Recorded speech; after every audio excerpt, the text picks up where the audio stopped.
What happens when your worst fear becomes your reality? Hi, I'm Brent Cassidy. Welcome to the Nightmare Success In and Out podcast, where we explore how to overcome your fears and nightmares and set yourself free. We're going to be exploring this topic with guys I was in Leavenworth with and others who survived their own nightmare.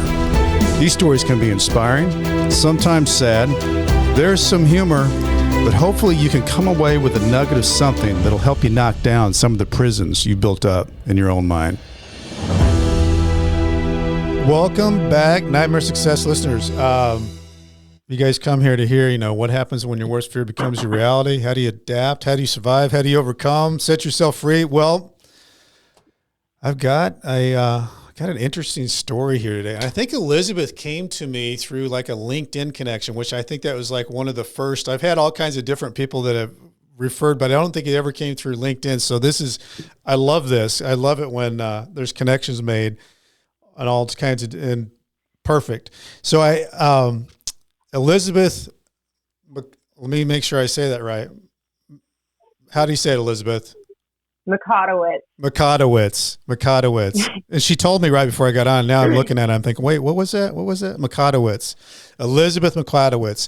And I tell you, Elizabeth, fascinating story. I mean, I've been reading up on her, and she kind of had a normal childhood. There was up in Maine. It sounded pretty, and she was adopted when she was young, but she had some good parents, and I think her dad was a teacher. But then she got into some really bad relationships with men that were abusive.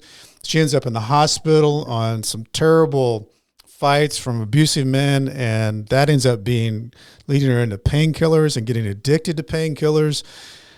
And then the rest of it is she goes to prison, and she's going to tell us about some of the stories that she's got from prison. But it's interesting how she can tell the story because she tells a good story. But her side hustle, she's an incredible artist, and she did a lot for inmates when she was in as her side hustle, painting like coffee cups and different things, and walls in the prison. And she's used that as she's come out. I think she's been out for about 5 years now, but she's a successful artist with selling her art. She's actually entered the art world and has a clothing line that is kind of blended into some of her art. So I can't wait to get into this because it's always good to have a female here on this podcast. We have them from time to time, and they always have great stories because it comes from the different side of what's going on, but it's always blended. There are always some things that are very, very similar. But before we get into that, I want to welcome in our sponsor for the show, Auto Plaza Direct. Who likes to go and spend a couple of weekends walking lots, looking for a car? Then you spend like 4 or 5 hours in the dealership to buy a car. This is like a trip to the dentist. Well, there's a better way to take away all the pain and hassle of getting a car. Auto Plaza Direct. They are your personal car concierge. Just tell them the car you want, what you can pay, and they'll go find that car for you. They'll negotiate your best price and deliver that car to you anywhere you are.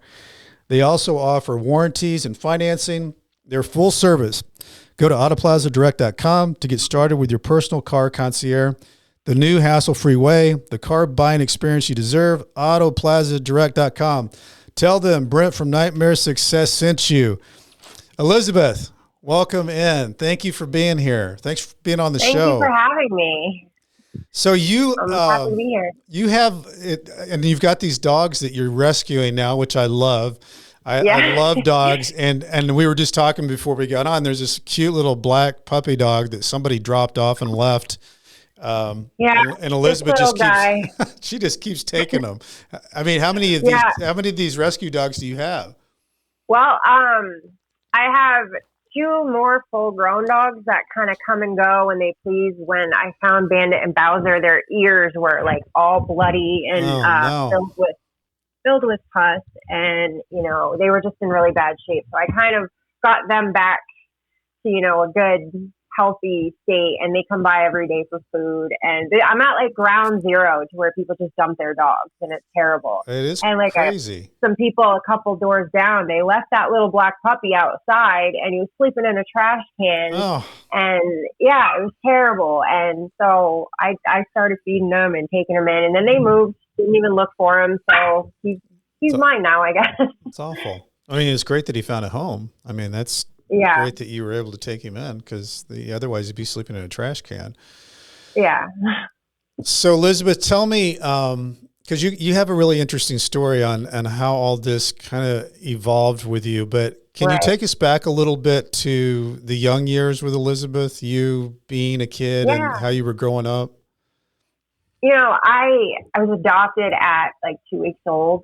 So, I mean, there was no like immediate trauma, but there's always trauma with adoption no matter what. And that was something that I kind of had to come to terms with in my later years. I wasn't really even aware of it. But, you know, great growing up. My parents divorced. So, I mean, that was a little bit messy, but it wasn't like abusive and toxic and, you know, violent or anything. How old would you have been when that happened? When the parents got a divorce?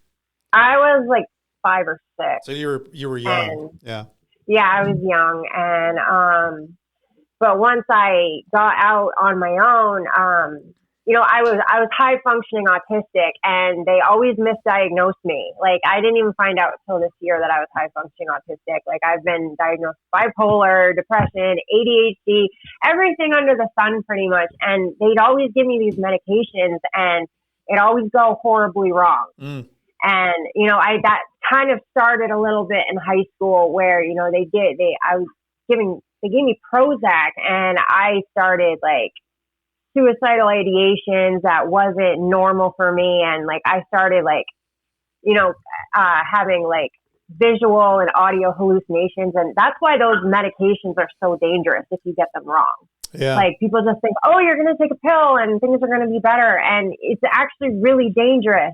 You know, you might as well be taking LSD if they get the wrong one, because these are chemicals that are affecting your brain, and not everyone is the same. I noticed that I had to go. Talked about that when you, I don't want to jump ahead here, but you talked about that when you got out of prison, that you were taking lithium and a lot of different things that they had you on in prison that you eventually were able to get off of, but they were really messing you up and how you were getting through. But I don't want to go there yet. But I just remember you talking about that as a whole issue.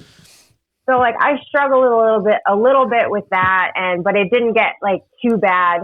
But then when I, you know, reached adulthood, I was getting in a relationship with really toxic men, and my son's father. Elizabeth, I want to go into that a little bit, because your relationships sounded like they were so violent. And did you, going into it, did you have kind of a feel that this guy was like this, that he was as bad as he was, or did it just come on one night and it just became part of it? No, he literally got drunk one night, and it was like a different personality. Like, I mean, his eyes changed, like the way he held himself changed. It was like a completely different person. And like, yeah, his eyes went, you know, kind of, it was just different. I don't really know how to explain it. It was absolutely terrifying. And like, the first time he hit me, he was drunk, and he like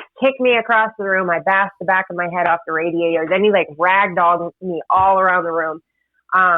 It looked like somebody got killed in there. There was blood sprayed like on the walls, like, and I was drunk too. So when you're drunk, you bleed more. Yeah. And that was the first head injury. And then about a month later, he was complaining about not having a cigarette, and I was like, "Get a job then." And that was it. And he took a wooden dowel, shoved me in the bathroom, like I was like in the tub, like knocked over, and I didn't know I was pregnant at the time. And he took a wooden dowel and he threw it at me, and it hit me right above my eye. If it had been like lower, it would have killed me. Blinded you, yeah. But I mean, you could see my skull when it happened. They had to sew the muscle back, then the skin back, and when they gave me opioids, and at first I took them, and then they're like, well, you're going to have to go to the pain clinic now. And I'm like, okay. So I go to the pain clinic, and they're like, and I get finding out I'm pregnant while I'm at the hospital for this. So, and I already had my 14-month-old daughter. Was it with him? No, from a different relationship. And I was 15 when I got with this guy, and he was like 22. So when him and I fought, it was like fighting a girl that was a little tougher than me. Like, he wasn't like, he was the type that would threaten to kill himself and cry, like, if I wanted to break up with him. Okay. And it was like that kind of toxicity. This was completely different. The second relationship was completely different. And like, he'd hit me once and I'd be in the emergency room. Like, me and, my daughter's father, we'd go around and I could defend myself, to a certain extent. Mm-hmm. But, this other guy, he was like a lot bigger, a lot stronger, and, one blow and I was almost dead.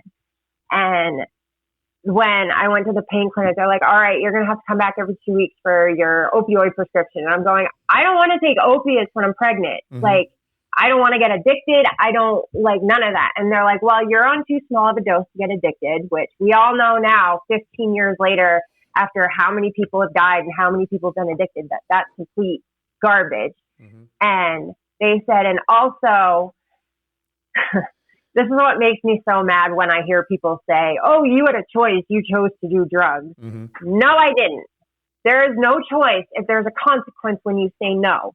And they told me that by refusing medical treatment, that would result in a call to CPS for refusing medical care while I'm pregnant. Wow. And, I was now on state insurance. So they were saying they would call in Child Protection Service if you didn't take what they were prescribing you to take. Yeah, basically. Because my blood pressure kept skyrocketing, and they said that was really bad. That would hurt the baby. Yeah. Yeah, and I was going into seizures, and the more pain I was in, the more often they would come. Were the seizures, Elizabeth? Were the seizures from these head traumas that you had? Okay. I had never gotten a seizure before. I would wake up on the ground. Well, I'm curious about moments later. The guy that did this. Did he get charged with anything, or did anything come down on him? No, I didn't press charges. I didn't think prison was going to help him. And I was just in shell shock, I think. It really I don't know. And here I was pregnant again. And I was like, I don't want to have another baby, with, by myself. Did they question you at the hospital? What happened? No, I just said I got drunk and fell, and you took a header, a big one, right? Okay, yeah, and had it. And when I was pregnant, I said I slipped in the shower, and they're like, "Well, you have low blood pressure from being pregnant, so that's believable." Mm-hmm. And so the abuse got worse, and after I had my son, I really didn't hold back with the prescription anymore. It was helping with the pain. It was helping with the trauma. It was an escape. And I was slowly, becoming more and more addicted. But because I was in so much pain, I'd blame it on my chronic pain. Mm-hmm. And I couldn't see at the time that, it was more than that. And I was in denial for a long time. I didn't detox or anything. That was the thing. I kept saying, well, I don't go into withdrawal, so I can't be addicted, because I had a rule. I never did it more than 5 days in a row. Mm. Did the abuse stay constant with the guy that you were with? Oh yeah. And he was a drug addict too. So he'd take my pills from me and do them. So it was a bad combo. Very, very bad combo. And the abuse got worse. He would trap me in the bathroom, and he would literally torture me for hours. He would make me get naked and get in the tub, strangle me with my own curling iron cord, burn me with cigarettes, take knives and act like he's going to stab me. It would start with me begging for my life, and it would end with me begging him to kill me and just get it over with. Awful. Did your parents know about this? No, I was really good at hiding it, and I was scared because I knew if CPS got involved, they would take my children. Yeah. Any type of domestic violence or anything like that, CPS will take your children from you. They don't help victims. they make their lives harder. And, were you working at the time with the kids and all this going on? I worked periodically, and he would take all my money from me, and go do drugs with it. Sounds like a great guy. It was, it was really bad. He wouldn't work. He wouldn't do anything. I literally supported him, and he took for me and my children all the time, and the other injury I sustained from him is he strangled me so bad that he crushed my windpipe. Wow. And, lucky you so didn't die. I would have these, you're 600 times more likely to get killed by a partner if they strangle you. And I didn't know that till after he was gone and whatever, but he crushed my vocal cord, and it was the doctor explained it when you have a plastic tube and you bend it, you can straighten it out again, but it still has that crease, and so it's weak in that spot. That's what was happening with my windpipe. And if I would hiccup or if I moved the wrong way, it would shut and it would go together, and I would completely cut off my oxygen. I would have to chug water just to be able to breathe. And this would go on for 20 minutes to an hour, and it would get to the point where I drank so much water, I'd be throwing it back up. Sounds horrible. And I literally couldn't breathe without it. It was absolutely terrifying. And, I was getting screws loose because, after he eventually put me in the hospital for the last time, got into a high-speed chase, came after me with a shotgun on the staircase, and eventually he went to prison for 3 years. So that was the final showdown. The last time he put me in the hospital, came after me. I mean, held me hostage, sexually assaulted me. For a while, I had the red Miller Lite shirt that I was wearing when he tore it off of me. And the only reason he stopped halfway through is, because my son was in the other room screaming, terrified, because he heard the whole thing. So he stopped because he heard his son, terrified at, what was going on. And I used to have that red Miller Lite tank top hung up in my kitchen just to remind me, never get, emotionally attached to men, and remember what they're capable of. Yeah. And so what was this? I'm curious what happened after this. He goes to prison, and it had to be my apartment. You lost your apartment. I lost my apartment because of him. I was in public housing, and the cops had shown up. So I lost my public housing because of him. I went to Spruce Run, the battered women's shelter, and they turned me away with 2 beds open. And they said, your situation is too severe, and it puts the other women in the shelter in danger. First, they called me a liar. I was shell-shocked. I had no tears left. I was stone cold, hard, no emotion. They said they didn't believe me because when other women came in, they were crying. They were upset. I had no emotion. So the women's shelter turned you away. Yes. Wow. That was the first time. I said, all right. So I went and I got my hospital records, and I went and I got the police. Yeah. And they said, this is the second time, they said, your situation is too severe, and it puts the other women in the shelter in danger, and your injuries are so extensive, we can't protect you. They had 2 beds open. Wow. And that's just the opposite of what you think from one of the women's shelters, is that they're supposed to protect the woman. Yeah. Then they told me if I didn't leave, they would call the cops on me. And I had made a deal with my father, if they wouldn't help me, that I would sign temporary guardianship over to him. Because, if he were to get out of jail, then, he could show up with the cops and take my children if I'm not there. Sure. And since I was still having moments where I was blacking out and waking up on the ground, moments later. Stop, you guys. Puppies are wrestling. Yeah, the puppies are tired of our interview. Right. Yeah. Sorry. Oh, where was I? You were saying that you were gonna sign over custody to your parents. Yeah, because I wasn't a safe caregiver most of the time anyway, and a lot of the time I was in so much pain. I wasn't really that present for them anyway, and so. He wouldn't be able to take them from my father if he showed up with the cops. So that was the best thing to do at the time, until I found a place to live and everything else. But here's the thing. once I signed temporary guardianship over, I lost my medical care. I lost any financial aid through the city and through the state, any vouchers I could have gotten, for me and my children. That was it. There was no help after that. And so I couldn't get properly medicated anymore. I couldn't go to therapy. I couldn't, go to the doctor anymore. And what'd you do?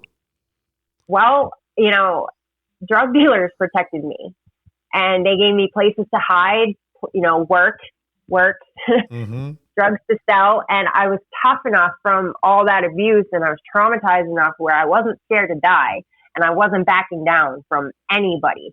So I developed a reputation quick, and, I started making money and, moving up the chain through the years. And eventually I was running with some really, really dangerous people. Like, Elizabeth, how did you find them? Because, I understand that your world was upside down.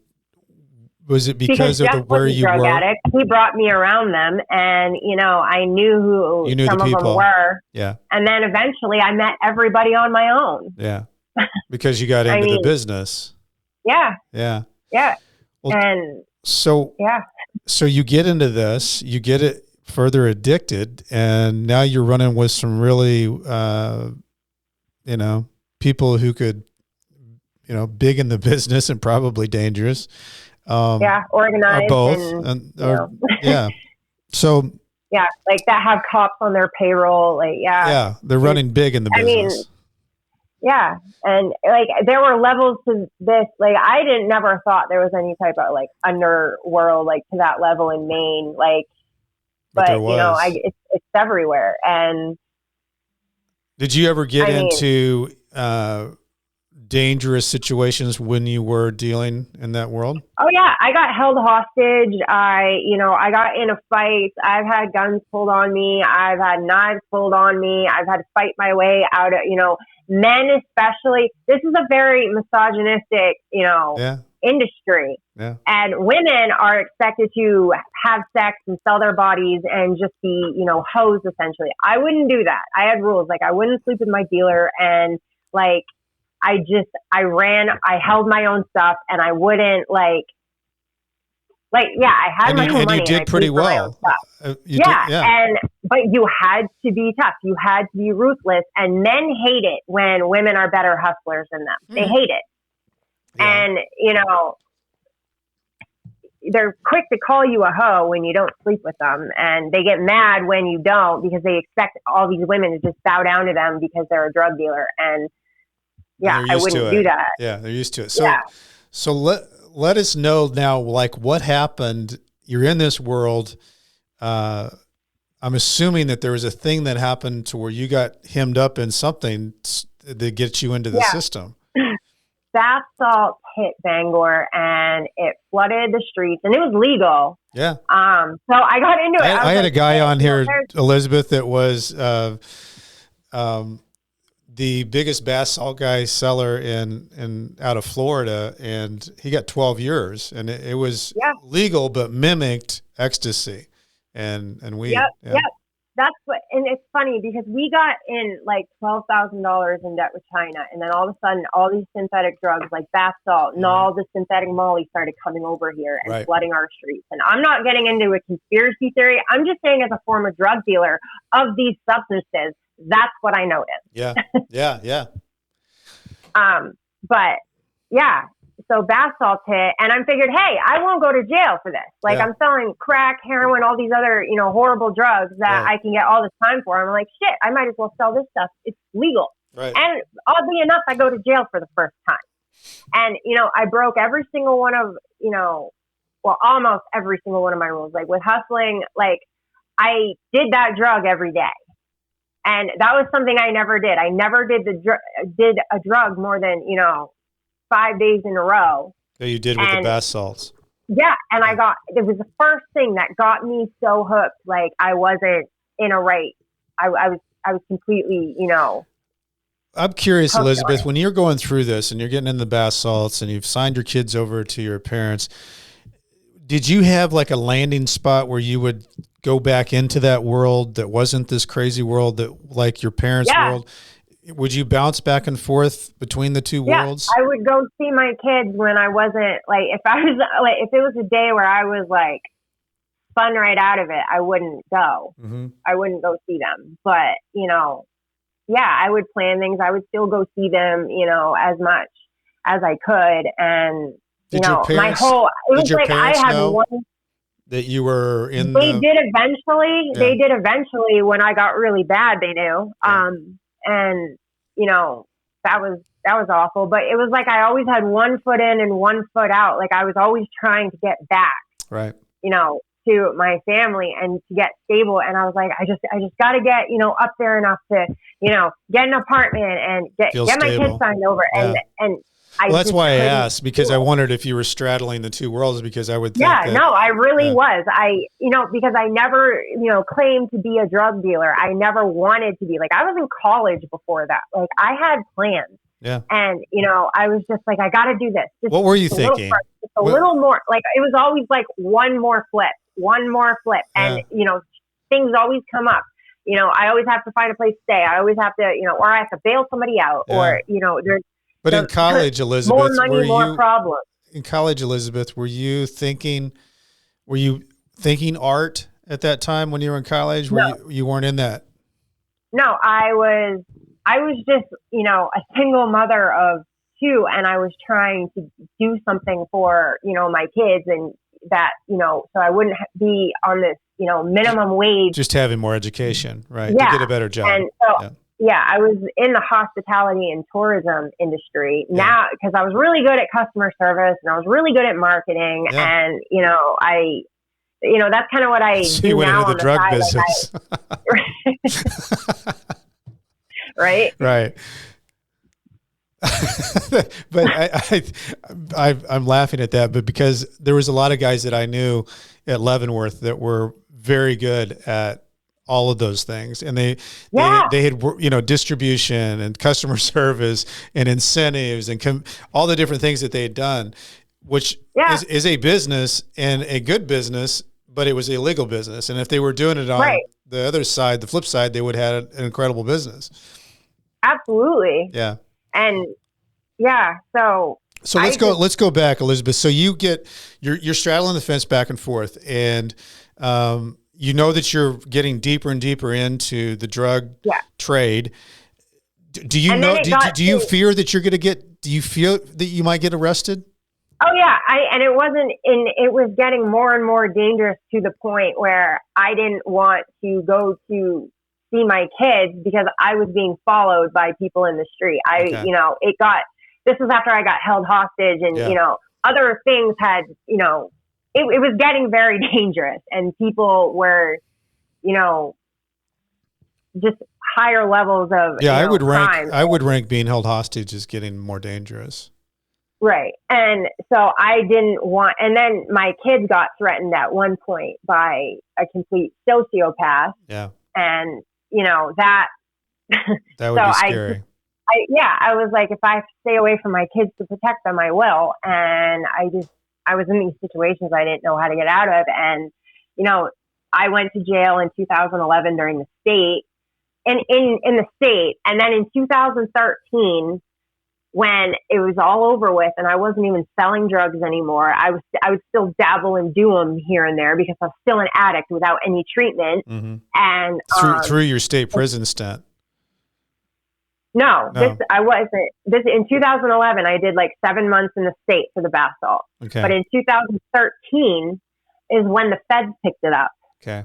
After everything was done, everyone had done their state bids and whatever, and then the feds picked it up in 2013. Like, and some people were sober, had moved on with their lives, had kids, gotten good jobs. Like, I mean, I wasn't. I was still kind of, you know, a traumatized mess and couldn't, you know, get my life together. And I was still, you know, I hadn't gone to rehab. I was still trying to like just be okay. Mm-hmm. You know, the trauma had me bad at that point. I wasn't like strung out selling drugs anymore, but I still wasn't okay at all. Did they have you on other meds from the state prison? Like you talked to? No. Okay. they wouldn't really give me. They gave me stuff while I was there, but you know, once you get out, and that was another thing. When I got out of prison, I had $1,300 worth of drugs from the prison.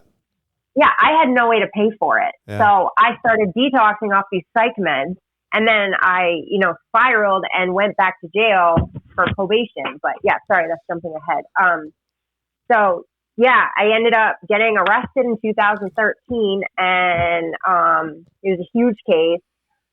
14 co-defendants total, and they had us scattered all over the place. And you know, my first week at Somerset County, I witnessed an entire pod of women get stripped out because they signed up for a razor, and the male sergeant wanted a list of who shaved their vaginas and who didn't.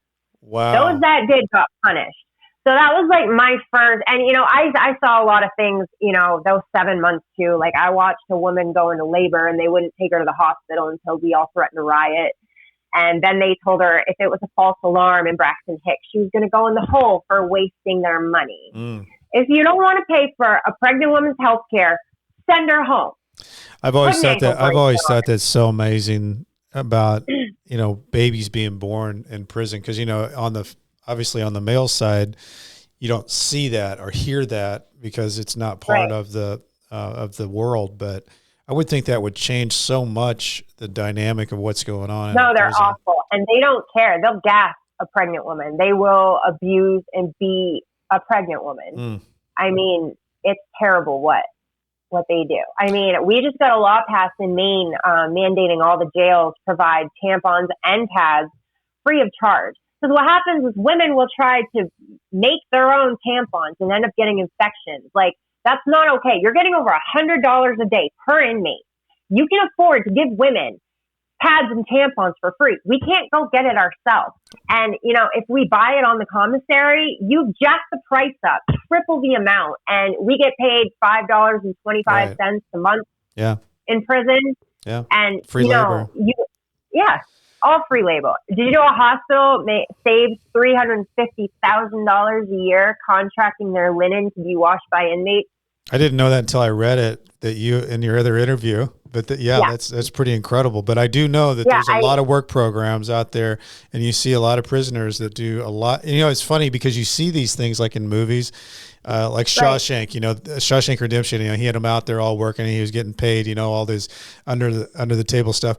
And you're like, oh, I can't believe that really happened. But that's just a movie. No, that's just kind of part of the whole prison complex. Yeah. There were inmates moving dead COVID bodies for pennies a day. And then my favorite thing, they do this in Maine. There's a store. They have inmates will work in the wood shop for free. Don't make any money. And that's good. They have something to do. Absolutely. But they're taking all of the stuff that the inmates make and selling it for crazy profit. They have a whole store. Yeah.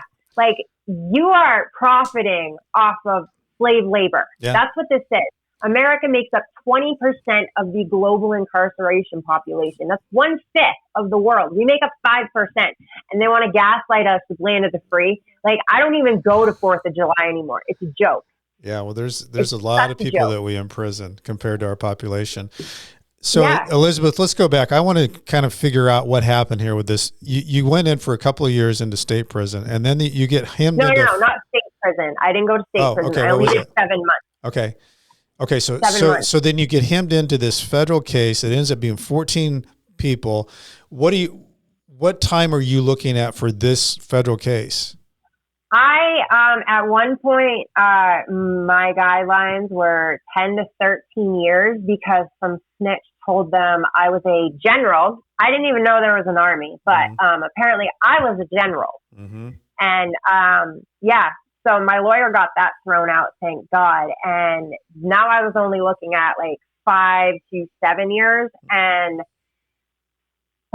this could have gone either way. But I took a capsule of bath salt, which I didn't normally do, and I started feeling like I was going to overdose. And I was at this person's house, and I wanted to get out of there, so I called somebody who I was getting drugs through, and he showed up to pick me up. Well, they cut my throat and completely cut me out because that was somebody I sold to. And So now I was being responsible for all the weight that they had sold together, because the prosecution was saying that they met through me, so I should be held responsible. Yeah, I did conspiracy. not set that up. Like, yeah, I didn't set that up. I was not trying to, that was not my intention. I was in an overdose state trying to get out of there. Yeah. So luckily the judge saw it my way, and, that got thrown out as well. But I mean, a judge could have just been like, no, she was there. They met because of her, and that's all her fault. Yeah, it does. And it's years of people's lives.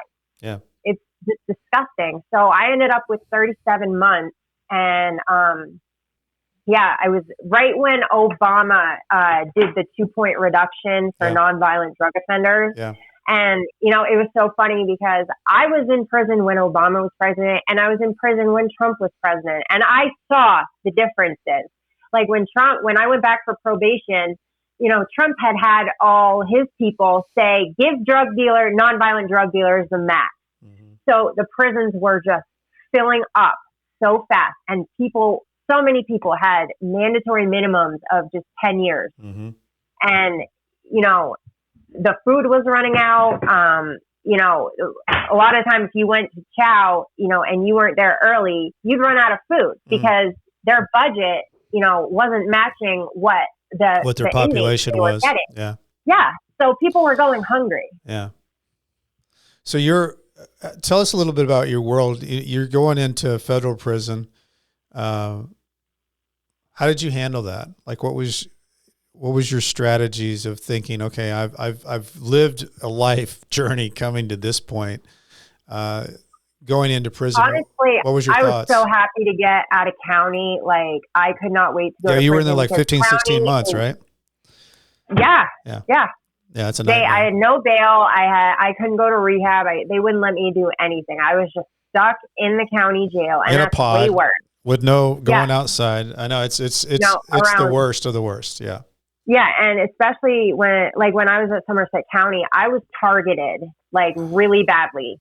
Like the female sergeant hated me when I was in solitary, and they were giving me that medication that put me in psychosis that I was not supposed to be on.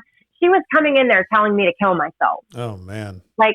And then she'd write on my request forms, like, I can't wait for you to get out and overdose so you stop wasting taxpayers' money. Like, she would write this awful stuff to me. And, I don't even know what her problem was. She never even came into our pod. She never ran our pod. Mm. And, the other officer said that she would treat staff like that, and they just let her get away with it. She's just a hateful person. Yeah. And then she told another inmate. Yeah. Yeah, she told another inmate that, and they had to cut him down from a suicide attempt. He tried to hang himself. Mm. And she still works there, still getting her pension. And it's just so disgusting, because there was a little 18-year-old girl who told her boyfriend to kill himself, and he went through with it. So she got charged, and went to prison, for egging him on, as she should. But why is a little sick girl getting charged? But this officer of the law who has power over this person with mental health issues, she gets to keep her job and keep her pension. Yeah. Somerset County is, beyond corrupt, and they really, it's really bad there. I watched horrible. a lot of awful, and they pick and choose who they want to mess with, and, medically neglect. Others, they will, put up on a pedestal and, let them get away with horrible stuff. Special privileges. So going in, Elizabeth, to your world, 37 months, you go in, how do you navigate through there? I signed up for as many classes as I could. I exercised every day, and I was just so happy to be able to go outside and come and go as I please. It was like a load off my shoulder. Like, this is the end of the road. I just have 18 months left, and this place is beautiful. It's surrounded by mountains. I can draw, I can paint. I started getting paint from the art room, and I had my little routines, and, you could email in federal prison. So it was a lot easier to talk to my family. And I thought it was kind of cool, Elizabeth, where you were talking about that you started getting paint And Yeah. you started like for coffee mugs and different things, giving people like their own identity, because that's one of those things when you're in prison, you don't really have that much identity because you all wear the same clothes and everything's kind of not color. Yeah. And they strip you, give you a number. Yeah, you get the number and all that. You actually kind of started becoming that person that was giving people their own identity through your artwork. But I thought the story was really cool where you got, because you had paint, they put you in the hole. But then when you came back, they stole the paint to get you the paint that you had so you could continue to do what you were doing, which I thought was really cool. The inmate, I got raided a couple times. Yeah. And they took my paint. You might explain that, Elizabeth, because when you get raided in prison, it is so humbling and you feel so violated because they toss everything and your world that you have is not much. You've got like a bunk bed, a plastic chair, and a locker. I've watched them go in and tear people's pictures up of their families and stuff just to get a response so they can make that person and say, oh, I'm going to put you in solitary. I'm going to make your life hell because you said something defiant towards me. Yeah. Like, and all you have is your personal, like your pictures, your letters, those are your precious, belongings. That's all you have. And to have some hateful officer, they'll come and spray soda all over it. Oops.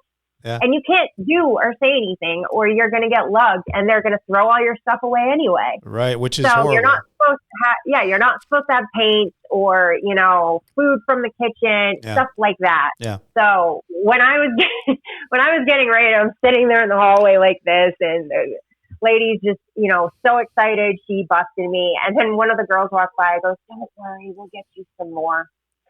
And then they come back with like way more than I even had. Like they came back with silver and gold and like metallic colors. And I was like, oh my God, like I'm like falling now. Like, wait, the stuff I can do with this. And the Spanish girls and that, these two Latina girls, they were some of my best friends. They came back with whole tubs of paint when I got raided at Danbury. Yeah. So you're ready to go after that. And did you get put in the hole? I did. The special housing unit? Not in, in Danbury once I did. We were on lockdown because I sold some of my phone minutes for my friend. Anyway, we were on lockdown and we had an hour out a day. Well, this officer who's a rookie and he just come back from the military. So, he was just a really great person. And he wouldn't let us go out. So I started arguing. I had like 2 weeks left. And like these guys that come from the military, it's such a misogynistic rape culture. Like they bring that culture and, that's how they treat the women inmates. It's awful. And so like the officers that say they're military, I stay right the hell away from them. Well, this day I was on like the opposite end of my whatever mental health spectrum. Mm-hmm. And I started arguing with them because I was just like, I'm getting my hour out. Yeah. I am going for a walk today. One way or another, I'm going for a walk. It ended with him telling him I was suicidal. And they brought me down to the main building and I spent the night in medical. And the lady was so mad because she's like, she's not suicidal. Like, she's just stupid. Like, she shouldn't have ran her mouth. Like, this is a waste of my time. So the guy ended up making himself look like an idiot. Like, because I wasn't suicidal at all. Like, I was not threatening. Right. Anything. And you're only 2 weeks from the door too. Yeah. Yeah. Like, and I maxed out. So what was I going to care? Right. So the solitary one of the things though, Elizabeth, one of the things, Elizabeth, I noticed is they allowed you to start painting like the walls in prison, right? Yeah. Yeah. But it was like two colors. Yeah. It was black and blue or something like that. Yeah, it was blue. One of the where you said you were going through your blue period. Yeah. I got it. Yeah. She wanted to make the place look beautiful and inspiring and not like institutional white walls. So she asked me if I would paint with it. And she said, I want you to use this pretty blue color. Mm-hmm. Do you think you can do that? And I'm like, yeah, as long as you give me black and white and maybe silver for highlights if you really want to make it, special. And so, yeah, I've got pictures for you. So I got to paint the whole length of the hallway at Danbury. I have some pictures. I don't have all of them, but. Well, for those watching on YouTube, these are the pictures that she painted, Elizabeth painted on the walls. At Danbury. Yeah. And from what I've heard, the murals are still there. That's very cool. That's my Phoenix. Yeah, and then they would have quotes in the middle of it. Yeah. Very cool. And you got to paint they didn't even that's really cool. No, they said paint what I want as long as it's beautiful. And I said, okay, I can do that. I love that.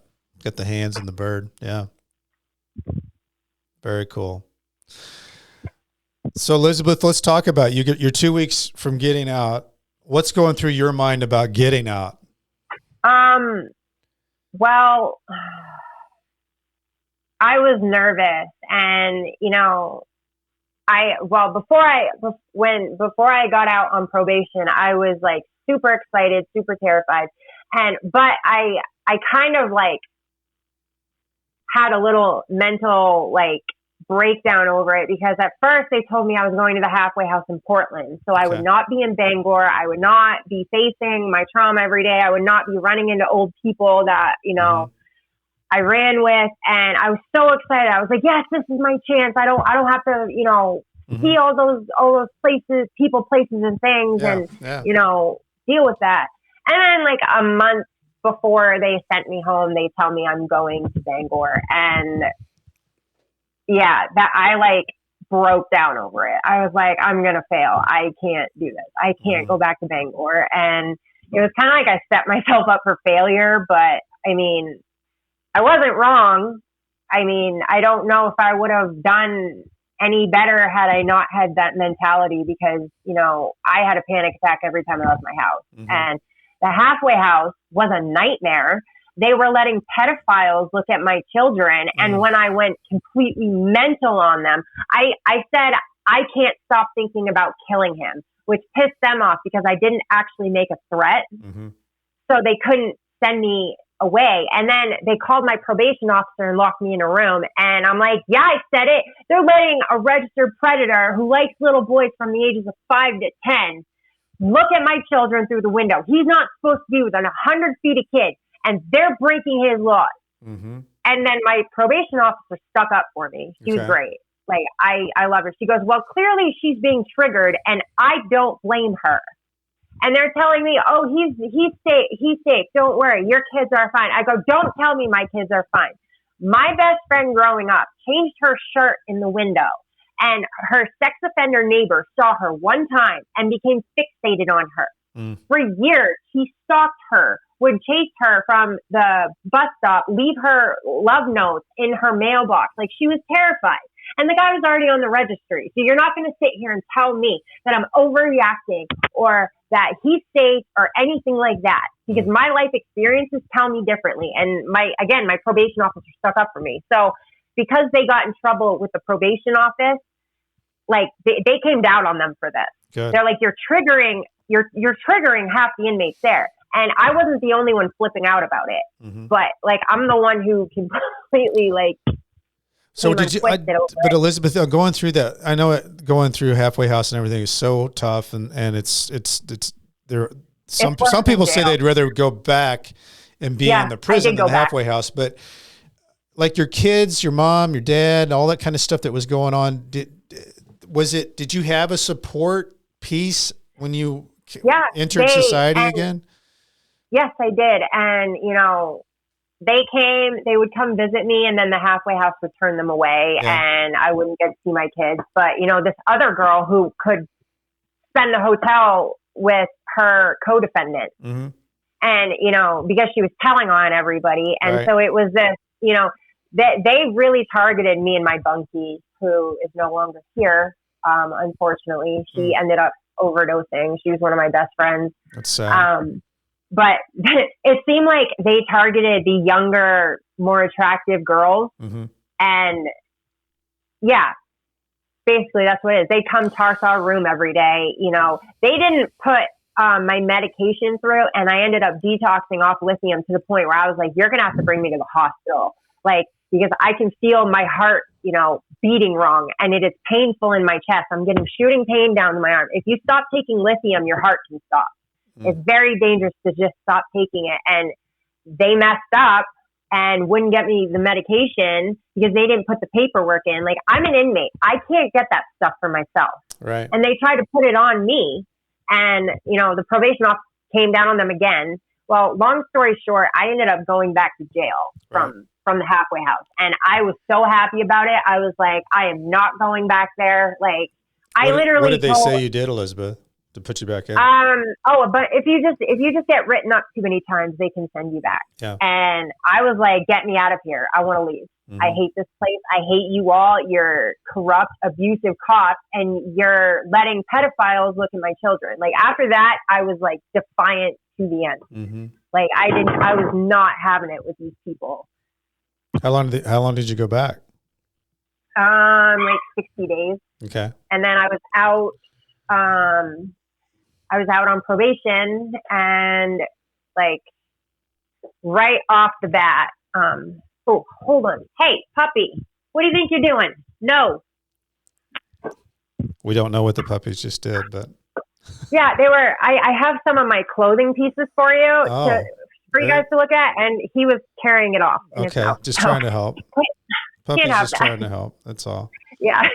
He's going to eat your trying to put it on display. Yeah. Clothing. Yeah. Right. So Elizabeth, you got back out after the 60-day stint, and then what was life like? It was awful. It was like everything I had blocked out in prison, like, came back all at once. My first couple nights, my parents had me on a cot in my son's room, and my dad would come in and wake me up because I was like screaming and freaking out in my sleep. Mm-hmm. And he's like, you're going to scare the kids. And yeah, so that was like an adjustment period. And just like going to Walmart to like pick out toothpaste was so overwhelming. It was so overwhelming. Like, and when you go to solitary, they did a study, like, your brain literally slows down from the lack of stimulation. So normal stimulation is completely overwhelming, and it sends you into panic mode. Yeah. And it shuts off your empathy and other human emotions. So you can't connect with people anymore. And, you know, like, it took me so long to like really like turn my empathy back on and like undo all the damage that had been done. And, you know, just like when there's like a lot going on, like Walmart, there's just so much stuff for your brain to like take in. Yeah. You know, it's like, and I still feel nervous. Like, I would throw up when I first got out. Mm-hmm. Like, I would get physically ill from the stress of just going into a place like that. Mm-hmm. And driving, it felt like we were going like 100 miles an hour, and I'd look over and it'd be like 40. Yeah. Yeah. No, I mean, I think it does. It takes time to get back and feel normal, like steadied. Right. But when did you start feeling like maybe you were steadied? Oh God, probably within this last year. Yeah. Yeah. Honestly, like, you know, it just, I didn't like to leave my house. Like, I had done some great things. Like, I had won writing contests. I had, you know, got into the art world. Yeah. And had art shows and, gotten bills put on the table and changed laws. And, you know, I've gotten Bangor City Council to look into the pilot program so they can help people who have overdosed, you know, get into recovery and treatment instead of them just going into withdrawals from the Narcan and then using again. Yeah. Yeah. So, I mean, there's just, I've been talking to like, people like that. I've been surrounding myself with different kinds of people. I had to leave a lot of my friends, you know, behind. So it was really lonely, but, you know, like, I got love for them and I care about them. I just can't be, you know, around that, anything to do with that life anymore. Like, I don't want to think about it. I don't want to dream about it. I don't want to get upset about it anymore. Yeah, so. No, and I think it's really tough to step out of your comfort zone where, you know, the people that you know, the people that you're used to being around, and you decide you can't be in that because you're stepping a different direction. That's tough. But Yeah, and I remember I think in doing that though, Elizabeth, you've been able to do the things that you're talking about. You're getting your art going. You've got yourself a clothing line using your art. Can you put that up again, by the way? What all you got there? This is called a Faruski, and this is my lucky koi fish I painted on it. Like I put gold scales in it to like draw in abundance and wealth, and red is a power, passionate color. Here, this is a placemat. This is the same design. Like you can get the same design on all kinds of different clothes. So you could get bags, headbands, dresses, and it comes in plus sizes. Like we're very inclusive. Where does somebody go to get that? You can go on my website, legaleries.com/en/Elizabeth.Mikotowicz. And you can go on the website and you can look at all the paintings. I'll put that in the episode description too, so everybody can see that. Thank you. Yeah, you can see the paintings like right on the tag. That's very cool. I love that you're doing that. You're using all your talents now and starting a whole new life. Yeah, and it's being sold in a couple stores in Bangor. We moved out of state, so I'm working on getting up. Like my dream and my goal is to get it put in Kohl's or like a big department store like that. Like that's my next big goal. I can see you doing that. I wouldn't want to mess with you, Elizabeth. You're driven. I always ask everybody, Elizabeth, you've lived through something that I guess some people would think, well, how did she survive? What do you think's your biggest takeaway through everything that you've been through? For a lot of years, it was probably because I gaslighted myself and told myself I'd been through worse. And like, I based my worth on how much I could take. And, when I finally started, processing these things and going to therapy and dealing with all this trauma, it was like breaking a dam open. Yeah. And, I think that was, part of that like year and a half where I didn't really leave my house. Like that, it was that too. Mm-hmm. And, I just wanted better. And I'm just so angry that these things keep happening to people. I'm angry. There's 29 empty properties for every homeless man, woman, and child in America. Mm-hmm. I'm angry that, there's a mass shooter every day. I'm angry that these people who are supposed to work for us are serving themselves and their corporate sponsors. And, I think it's just more of a drive to see this country be better. And, I want to be happy. And I'm trying to find ways of doing that instead of just surviving. And like, I have my days where like I'm happy and I have happy moods, but then I have other days where it's just like it's too much for me to deal with. And I think the thing about it is, Elizabeth, is that if you use that inner drive, that passion that you have of all the things that you've experienced along your journey, I think you can create real change. And I think you can use your talents with your art and with your passions of knowing, having a seat at the table, to hopefully change some of the things that you feel. You say angry, I think it's passion, and you use that. I think you can affect real change. I really do. Thank you. You've got quite the story, and I'm glad that you shared it here today. For those who want to continue on listening to the story, I wrote a book. It's called Nightmare Success. Check it out. Amazon, Barnes & Noble. Love the likes on social media and the comments going back and forth. Please, please, please write a review on Apple. If you go to my Apple page, you just scroll down and you'll find it says reviews. You hit write a review. Those are great because it helps promote the show. If you are wanting to follow the show, it's great because you can just, the time that I publish, it'll pop right up, and all you got to do is go up in the right corner there, hit follow the show on Spotify, hit the bell. Go to BrentCassidy.com. All my stuff's there. Love to communicate back and forth. And as I used to say when I was on my email at Leavenworth, stay strong and I'll do the same. Elizabeth, thanks for being my guest today. I appreciate it. I was happy to be here. Thank you. Nightmare Success in and out. See y'all later.